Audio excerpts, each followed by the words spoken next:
은혜의 찬양 감사합니다. 오늘 이 시간 지식에 넘치는 그리스도의 사랑이라는 제목으로 말씀 전하도록 하겠습니다.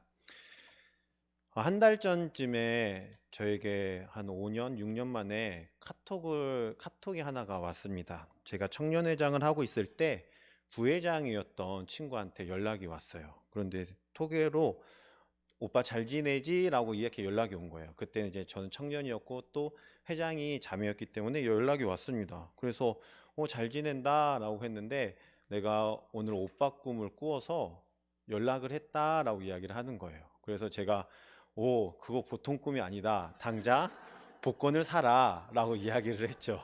이렇게 웃으면서 이렇게 이야기를 했는데 그 친구가 꿈에 대한 내용을 이야기를 해주더라고요. 그래서 우리가 청년의 시절의 때로 돌아갔다라고 합니다. 그 친구도 이제 두 자녀의 엄마가 돼서 지금 결혼해서 생활을 하고 있는데 우리가 청년의 때로 돌아가서 일일 찻집을 준비하고 있었다라는 거예요. 그래, 맞다. 우리 그때 준비하고 있었는데 그래서 그때 모여서 선교를 가지 않았냐 했는데 그때 근데 꿈에서 오빠가 그러니까 제가 자신을 쥐잡듯이 혼내고 있다라는 거예요.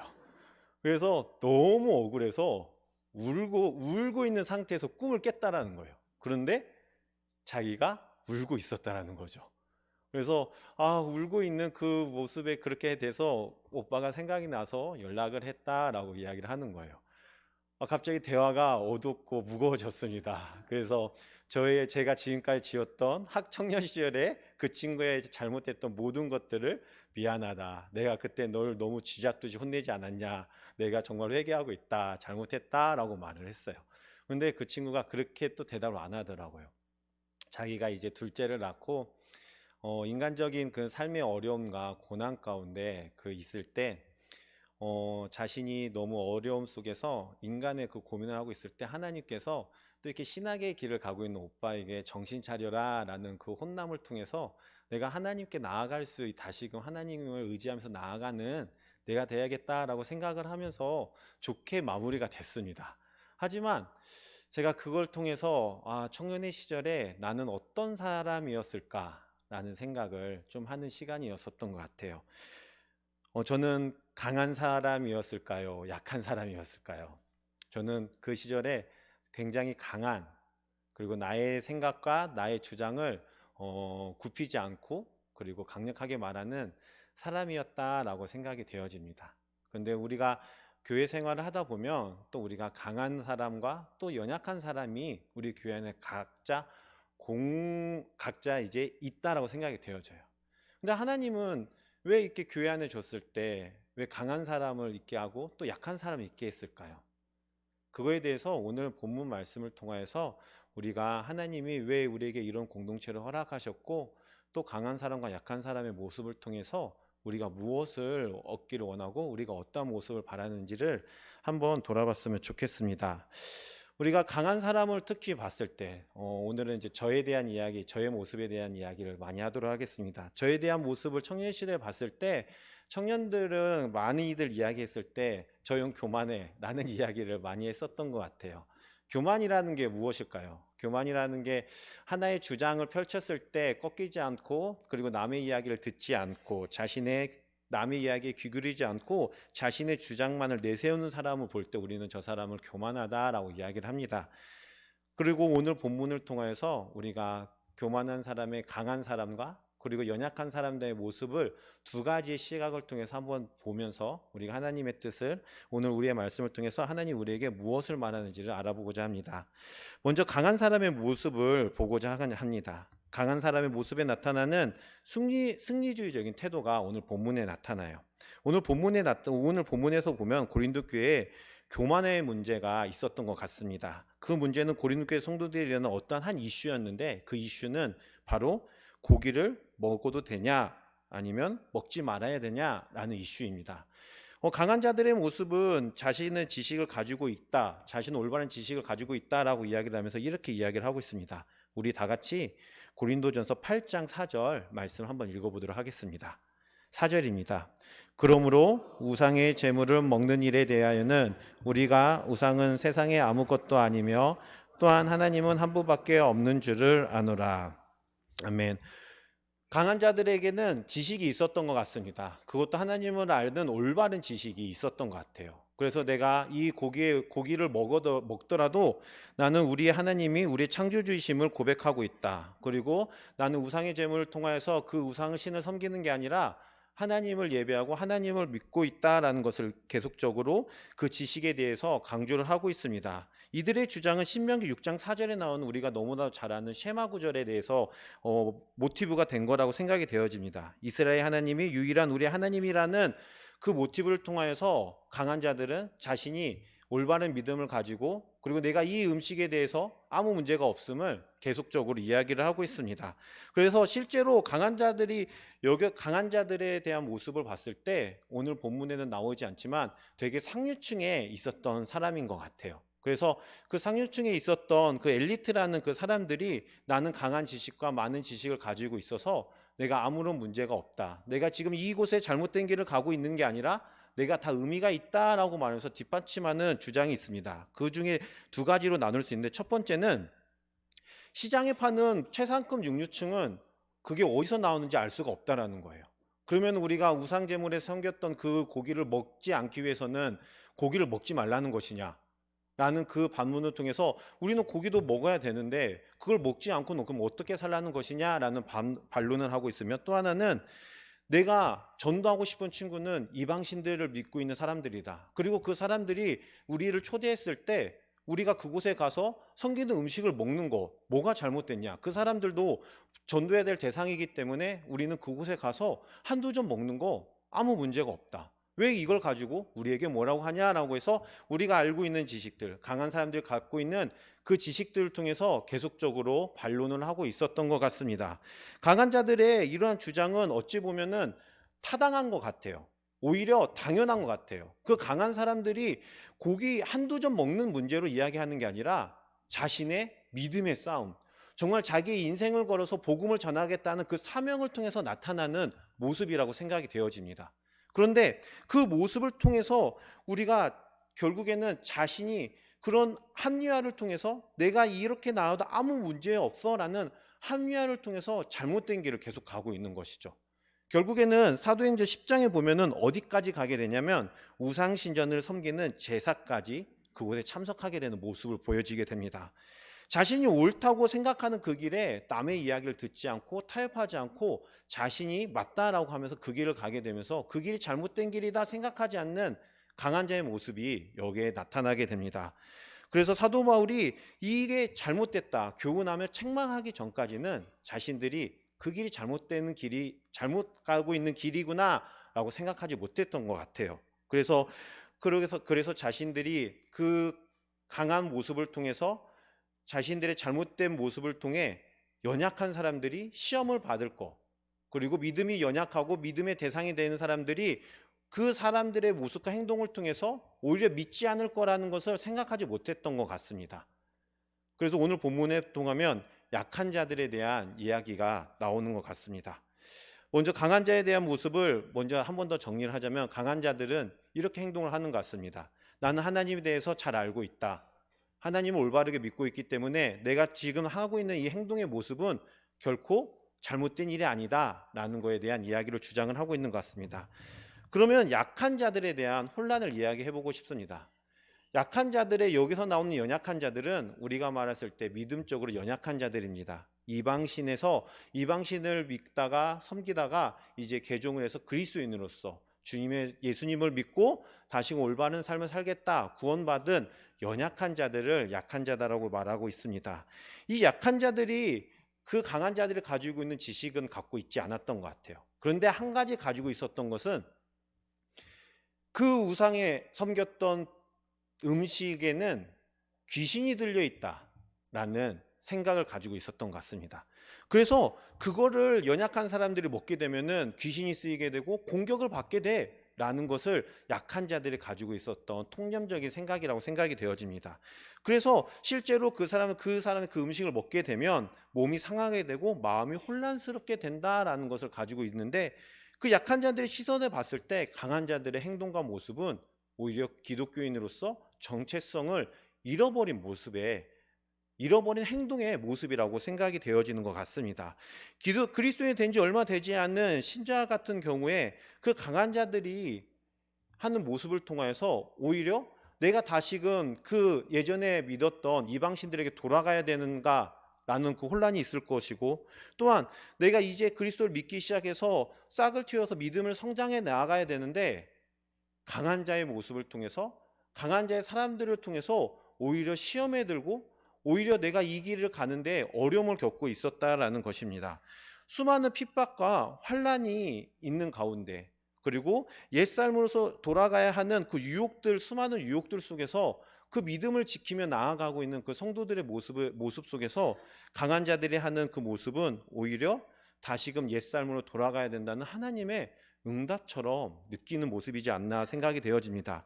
그래서 강한 자들이 자신들이 이렇게나 어렵게 벗어난 삶을 너무나도 쉽게 들어가는 그 모습을 통해서 약한 자들은 어려움을 겪고 있었던 것 같습니다. 그래서 신앙생활을 처음 해나가는 데 있어서 우리의 믿음의 선배의 모습을 통해서 그 선배의 모습을 바라보고 싶은데, 그 선배는 오히려 자신들이 하고 싶은 대로 나는 믿음이 올바르게 섰다라는 이유만으로 나는 충분히 하나님 앞에 자유하다라는 그 마음을 통해서 자신이 하고 싶은 대로 하는 그 모습을 통해서 오히려 선배됨을 알아보지 못하고 선배의 모습을 바라보지 못했던 것 같습니다. 그렇기에 사도 바울은 이 고린도 교회 문제를 통해서 편지를 쓰게 되어지는 것입니다. 사도 바울이 편지를 쓰게 되면서 이렇게 이야기를 해요. 우리 8장 1절 한번 읽어봤지만 다시 읽어보도록 하겠습니다. 8장 1절입니다. 우상의 재물에 대하여는 우리가 다 지식이 있는 줄을 아나 지식은 교만하게 하며 사랑은 덕을 세우나니. 우리 4절 한번 읽어봤는데 4절 한 번 더 읽어보도록 하겠습니다. 그러므로 우상의 재물을 먹는 일에 대하여는 우리가 우상은 세상에 아무것도 아니며 또한 하나님은 한 분밖에 없는 줄을 아노라. 아멘. 사도 바울은 이 강한 자와 약한 자의 모습의 문제 속에서 그 교만한 그 고린도 교인들의 그 모습을 통해서 이제 한 가지 권면을 하기 시작을 합니다. 그런데 사도 바울이 권면하는 모습이 조금 달라요. 강한 자들은 약한 자들에게 우리 그런 거 뭐라고 하지 마라 말하고, 약한 자들은 너네들의 모습 속에서 어떻게 우리가 따라갈 수 있겠냐라는 그런 분쟁이 있는데, 사도 바울은 너 나를 따지지 않고 우리라는 단어를 사용하면서 이야기를 시작을 합니다. 우리가 지식을 알고 있다라고 이야기를 합니다. 너희가라는 단어를 아니라 우리라는 표현을 쓰면서 먼저 강한 자와 약한 자들이 모두 다 같은 지식을 알고 있고 모두 다 같은 하나님을 예배하고 있음을 계속적으로 이야기를 하고 있습니다. 그래서 8장에 나타나는 그런 강한 사도 바울의 어조는 책망이라기보다는 오히려 설득과 권고에 가까운 내용이지 않나라고 생각이 됩니다. 그렇기 때문에 사도 바울은 저와 여러분, 우리는 다 지식을 가지고 있습니다. 또한 자유를 가지고 있습니다 라고 이야기를 하고 있습니다. 우리가 가진 자가 약한 자를 도와야 된다라고 말을 하며, 오늘 8장의 핵심적인 내용은 우리가 모두를 가진 지식을 가지고 있는 줄 알고 있다. 그러나 그 지식은 사람을 교만하게 할 뿐 덕을 세우는 것이 아니라 덕을 세우는 것은 사랑이다라는 것을 다시금 고린도 성도들에게 이야기를 하고 있습니다. 무엇을 안다고 생각하는 사람이 먼저 마땅히 해야 할 것이 무엇이냐면 그리스도의 사랑을, 하나님의 사랑을 아는 것이 먼저다라고 이야기를 하고 있습니다. 우리가 하나님을 사랑하는 것이, 하나님을 사랑해 우리의 삶 가운데 살아가는 것이 무엇인지를 너무나도 잘 알고 있습니다. 그것은 하나님이 우리에게 보여주신 그 계명을 지키며 하나님을 살아가는 것입니다. 그러면 그 하나님의 우리에게 보여주신 계명은 무엇일까요? 우리가 매일 예배 때 외우는 그 계명입니다. 그 계명을 두 가지로 이야기하면 하나님을 사랑하고 이웃을 사랑하라라는 것입니다. 하나님을 사랑하는 자는 형제를 사랑해야 된다라는 것을 사도 바울이 계속적으로 이야기를 하고 있습니다.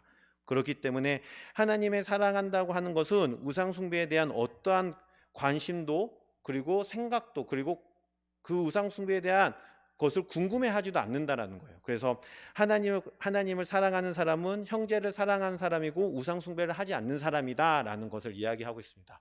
하지만 하나님을 사랑하지 않는 사람은 어떤 사람이냐라고 사도 바울이 이야기를 하냐면, 하나님을 사랑하지 않는 자는 우상 숭배에 참여하는 자고 형제를 사랑하지 않는 자임을 강한 자들에게 이야기를 하고 있습니다. 강한 자들은 우리는 우상숭배로부터 자유롭다라는 것을 계속적으로 강조를 하며 우리는 우상숭배를 하고 있지 않다라고 이야기를 하고 있습니다. 하지만 그런 이야기를 통해서 오히려 교만이라는 우상숭배에 빠져있는 모습을 우리가 보게 되어집니다. 자신을 더 사랑했기 때문에, 하나님보다 자신을 더 사랑했기 때문에 하나님이 주신 은사로 그 지식을 남용하면서 하나님에 대한 사랑을 알리고 하나님의 사랑에 대해서 알아가는 것이 아니라 자신의 상황을, 자신의 능력을, 그리고 자신의 지위를 자신이 가지고 있는 지위로 더욱더 자랑하고 있었던 것 같습니다. 결국 악한 자들은 실족하여 넘어지도록 한 것이죠. 그래서 이들에 대해서 사도 바울은 형제의 사랑에 대해서 강조를 하면서 우리가 더욱더 사랑을 해야 된다라고 이야기를 하고 있습니다.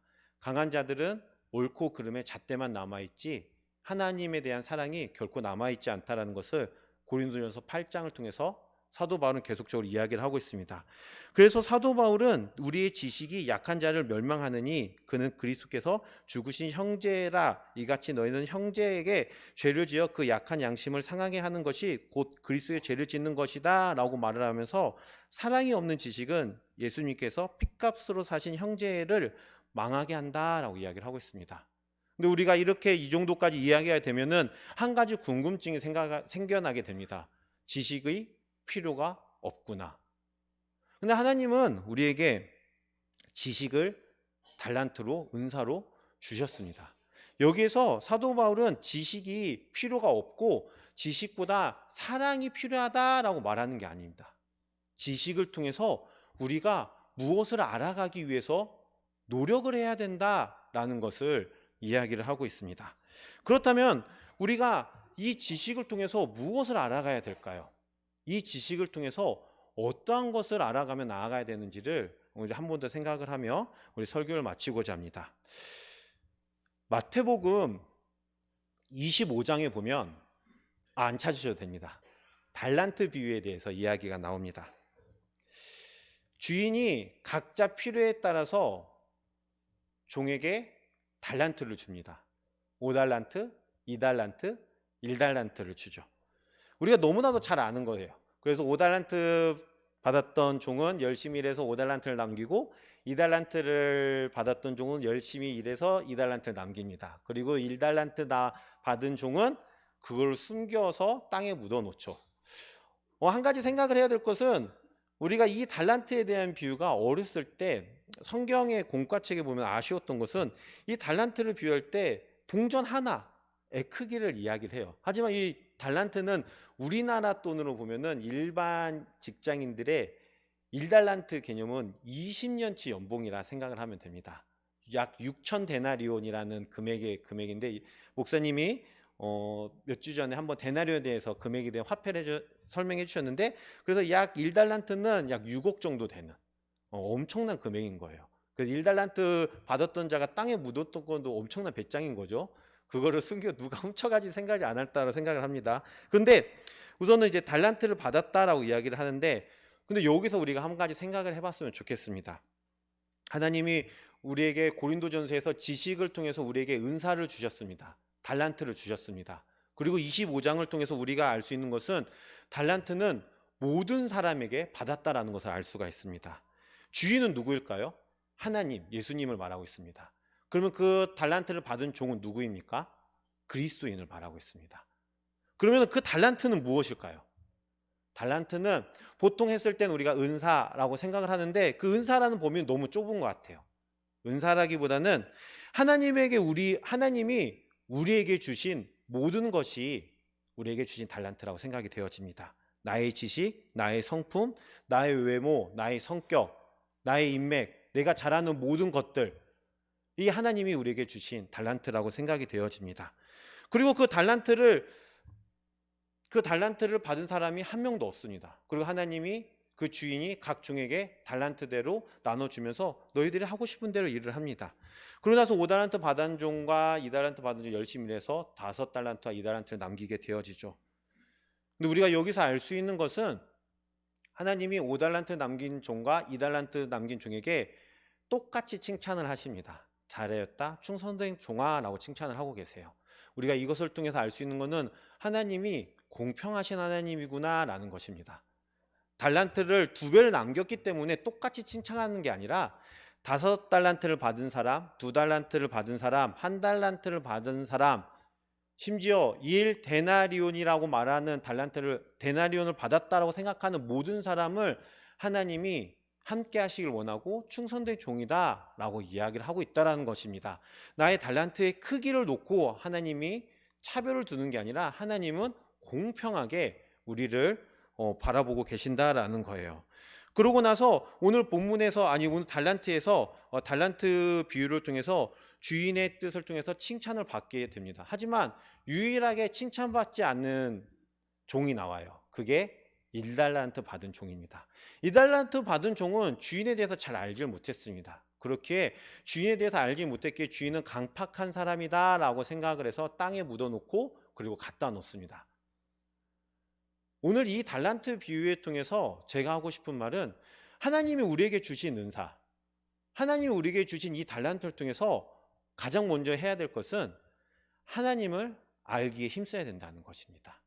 하나님의 사랑을 알아가기에 힘써 노력을 해야 된다는 것입니다. 1달란트를 받은 종은 하나님의 그 주인에 대해서 제대로 알지 못했기 때문에 잘못된 행동을 한 것입니다. 오늘 고린도 교인들이 말하고 있는 그 지식, 달란트라고 말할 수 있겠죠.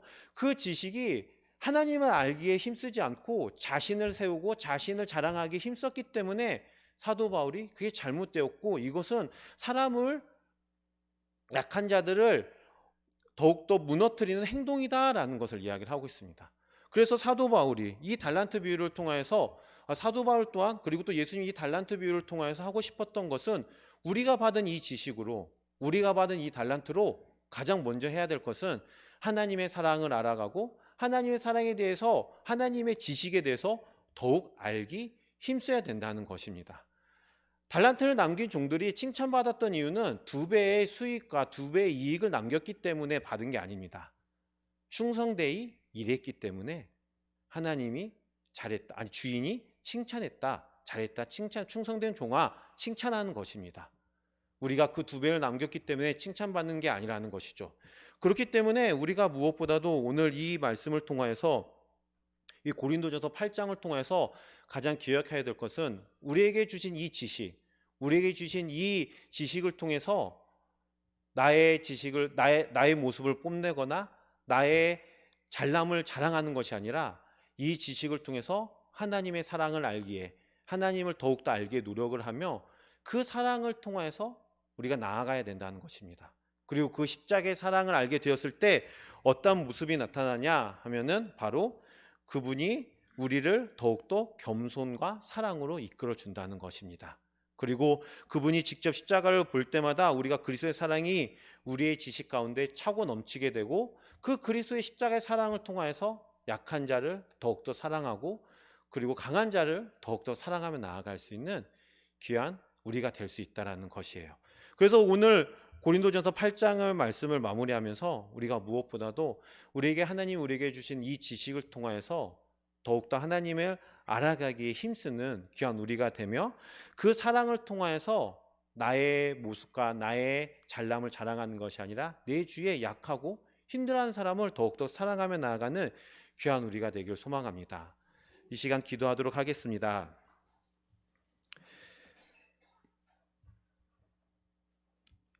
사랑해 주님, 감사합니다. 저희들 이 시간 고린도전서 8장의 말씀을 통하여서